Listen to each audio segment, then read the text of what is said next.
কথায় আছে বড় মা না টানালে বড় মার কাছে নাকি যাওয়া যায় না। পূর্ব পরিকল্পিতভাবে ঠাকুরের স্থানে খুব একটা যাওয়া হয় না, দেখবে হঠাৎ করেই ঠাকুরের স্থানে যাওয়ার প্ল্যান হয়েই যায়। দিনটা ছিল ভাইফোঁটার আগের দিন, আর প্ল্যানটা করা হয়েছিল তার আগের দিন রাত 12টার পর। মানে যেন কত কম সময়ের মধ্যে হঠাৎ করেই পাড়ার সবাই মিলে প্ল্যান করে আমরা ঠিক করলাম নৈহাটিতে বড় মাকে দেখতে যাব।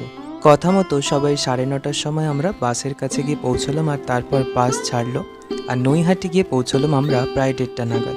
বাসটাকে পার্কিং করে তারপর আমাদেরকে 30 মিনিটের মতো হাঁটতে হয়েছিল। বড় মাকে দেখতে যাওয়ার পথে আমরা আরও 2 মাইল দর্শন করেছিলাম। এখানে ঠাকুরগুলোর একটা বৈশিষ্ট্য হচ্ছে মূর্তির দৈর্ঘ্য প্রচণ্ডই বেশি। বড় মাকে দর্শন করার সাথে সাথে আরও অনেক মায়ের দর্শন হয়েছিল ওখানে। ওই রাস্তাটাতে পরপর বেশ কয়েকটা পুজো মণ্ডপ ছিল। তারপর আমরা ওখানে মায়ের দর্শনের জন্য অপেক্ষা করছিলাম। ভিড়টা অনেক